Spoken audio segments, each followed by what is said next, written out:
Hey friends, how are you today? It is a Sunday afternoon and I thought I'd get ahead of things a little bit by reading you a chapter of City of Ember. It's kind of a gray and rainy, chilly day outside. Not a great day to be outside, so let's go ahead and read a book. Last time we left Dune and Lina had just gone back to the doctor's house, and she and Poppy and Mrs. Murdo had fallen asleep in the doctor's house. Wonder what's going to happen tomorrow. When she wakes up. Should we find out? This chapter is called The First Town Meeting. While Lina slept, the three town leaders were holding a meeting. They sat at a table in the tower room of the town hall, which looked out over the plaza. Mary's hands were clasped tightly in front of her. Ben scowled, his gray eyebrows bunched together, deepening the two lines between them. Mine do that too. Yeah. Wilmer pulled nervously on one ear and looked from Mary to Ben and back to Mary. "They can't stay here," said Mary. "There are too many of them. Where would we put them? How would we feed them?" "Yes," said Wilmer, "but where can they go?" No one spoke. They had no answer for that question. Outside the settlement of Sparks, the empty land stretched for miles in all directions. "They could go up to Pine Gap," said Wilmer. "Maybe." Mary snorted and shook her head. "Don't be ridiculous," she said. "That's at least 2 weeks' walk away. How could these feeble people travel that far? How could they carry enough food with them? Where would they get enough food? Unless we emptied our storehouse and gave them everything." Ooh, they're all in trouble. Got some problems, right? There's nowhere to go and not enough food.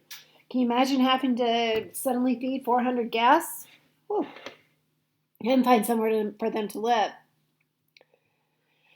Anyway, Wilmer nodded, knowing she was right. The people of Sparks knew of only 3 other settlements. 3 towns. And they'd heard from the roamers that those places were smaller and poorer than Sparks. Their inhabitants wouldn't want extra mouths to feed either. The 3 of them gazed out the window and down at the moonlit plaza, filled with strange sleeping people from a city under the earth. 400 of them, with no food, no possessions to speak of, and nowhere to go. "What I fail to understand," said Ben, "is why this particular misfortune has happened to us." It's a question we often ask ourselves, Why do bad things happen to us? He paused, looked into the air to his left, and frowned. This was a habit of his. He seemed to need a pause and a frown every now and then to put together his thoughts. Wilmer and Mary had gotten used to waiting through these pauses. "I don't see that we deserve it," Ben went on after a few seconds, "having labored as diligently as we have, and just when we're starting to prosper, at last, after so many years of, well, adversity is a mild word for it." What does adversity mean? Do you remember? I think we talked about this one, right? It's kind of what we're going through right now. Those rough times when things are difficult and challenging. Adversity. Yeah. So they haven't had it easy either. They've had a hard time for many years and just trying to figure it out and starting to get it together and prosper. And now here comes 400 people for dinner. The others nodded, thinking of the hard years. There'd been winters when people shivered in tents and ate chopped up roots and shriveled nuts. There had been years of drought and plagues, of tomato worms and devastating crop failures that meant people had nothing to eat for months but cabbage and potatoes. There had been times when people had to work so hard to stay alive that they sometimes just died from being too tired to go on. No one wanted to go back to those times. "So what do we do?" said Mary. "If they can't stay and they can't go, what is the right thing to do?" Choices, Well, the others sat silent. "Well, there's the pioneers," said Wilmer, "as a temporary solution." "True," said Ben. "A good thought," said Mary, and Wilmer beamed. "So what about this?" Mary went on. "We'll let them stay in the Pioneer. We'll give them water and food. We do have some extra in the storehouse. In exchange, they work. They help us in the fields, They help with building. They do whatever there is to do. We have to teach them how. As far as I can see, they know nothing. After a while, when they're stronger and when they know better how to get along, they can move on. They can set up their own village somewhere else. We'll have to watch them carefully. If we let them stay, said Ben, they're strange. We don't know what they might do. They seem fairly ordinary to me, said Mary. Except for the business about living in a cave. You believe that? Said Ben. Mary shrugged. The question is, shall we let them stay? How long shall we let them stay? How long would we have to keep them, asked Wilmer, before they're ready to go? I don't know, maybe 6 months? Let's see, it's near the end of flowering now.